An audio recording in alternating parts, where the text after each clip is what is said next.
Hi, scientists. Today we are going to understand the concept of collision, and we're going to answer the focus question: what happens when objects collide? What does the word collide mean? Collide means basically to crash into. So to do this experiment, we're going to review the pull of gravity. If you took a ball and dropped it, it drops toward the ground, and the force that pulls the ball to the ground is called gravity. We're going to find out what we can do to change the speed of a ball rolling down a slope. To do that, we have this little ramp here. Now, what do you think? How could we make this ball go down the ramp slowly? What would we have to do to have the ball go down the ramp slowly? How could we make it go down quickly? Well, let's see. We have a ramp. A ramp means that it's higher on one side and lower on the other side. So if we start the ball here and we bring the ramp up just a little, there the ball goes. Let's watch again. How do you think that ball rolled? How high did I bring the ramp up? Look. I just lifted it a little bit, and you could see the ball go down the ramp. What if I change and I bring the ramp up higher? What did you see? What did you notice? Let's look again. Let's bring the ramp up. Let's bring the ramp up high. Did the ball go faster or slower down the ramp? Shall we try it again? This is how the ball moves when you lift the ramp a little bit.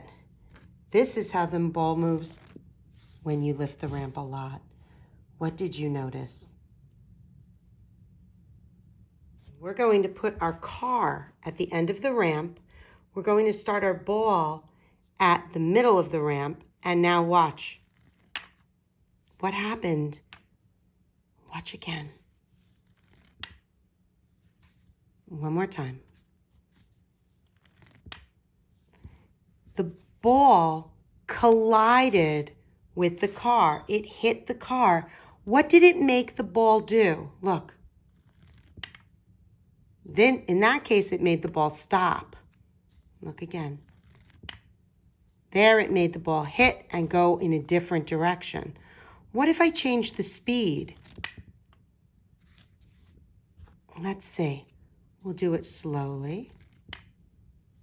And now we'll try to do it quickly. Oh, that was interesting. Slow. Quick. Did you see it almost bounce? Look. Oops. Try it again.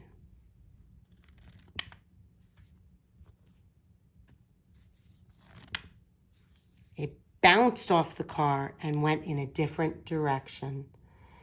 So when the ball hit the car, the two objects collided. What is another example of colliding? Let's think.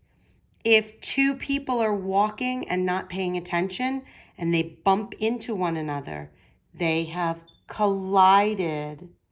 Let's change what we have at the bottom of our ramp. Let's take the car away. Let's put something lighter. Let's put something lighter like the plastic cup. What do you think what do you think will happen when the ball collides with the plastic cup? Let's see. Did you see the plastic cup move? The ball hitting the plastic cup made it move. Look at that. The ball caused the plastic cup to move. Oh my goodness, the ball caused the plastic cup to move. The ball was the force that pushed the plastic cup in a different direction. It caused that plastic cup to move.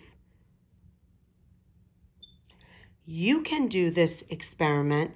You can get something that can be like a ramp. You can try this, whether you have a ramp or not. Watch. You can take a ball and a plastic cup and see if you can get the ball to collide with the plastic cup and see if you can get the ball to cause the cup to move. See if you can have the ball push the plastic cup. We're going to take this towel and pretend that it's a pond. We're going to see if we can make a ramp that the ball goes into the pond. The slope, that's a new word, slope. Remember, we can make the ball go slowly by making the slope a little bit less. And we can make the ball go quickly by giving it a greater slope. Well, if we want the ball to go into the pond, do you think we need a big slope or a small slope? Let's try a small slope and see if we can get the ball to go in the pond. We did. How do you think we can get the ball to go over the pond and not stay in the pond? Let's increase the slope. Oh my goodness, we did it. We made the ball go over the pond. You can try this experiment at home as well. Let's read the chapter of Materials and Motion about collisions. A ball on a slope will roll. Gravity pulls it downhill. What happens at the bottom of the slope? The ball might collide with something. Oh, look what happened.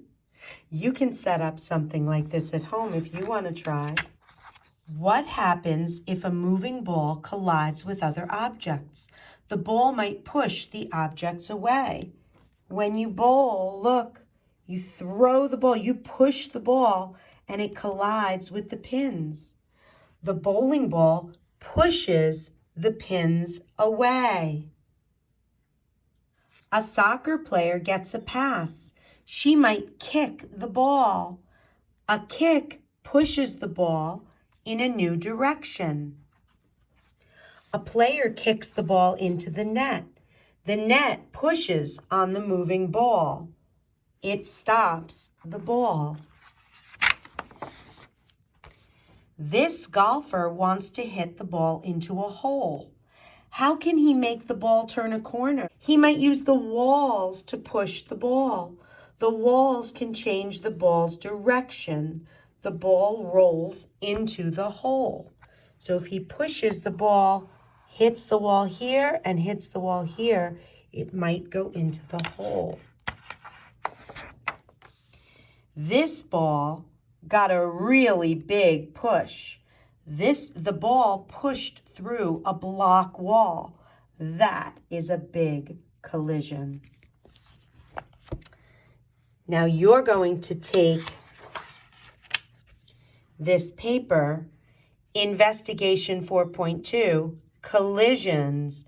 In today's reading, we learned more about collisions and how things move. Show what you know by answering the questions. So think about the experiment we did and about what you learned in the book. How do balls move on slopes? How does that work? Remember, if there's a slope and the ball is on there, what's pulling the ball down? It's gravity. What happens when moving balls collide with other objects? Well, think about what you read in the book and think about what you saw in my experiment. And go ahead and answer that question. What other objects can collide? Think about a couple of different things. What patterns do you see when objects move when they are pushed, pulled, or collide? What did you see? See if you can answer some of those questions and then glue your paper into your science notebook. Remember, you're going to turn it sideways and glue the top so that the paper can be folded. All right, scientists, have a great day.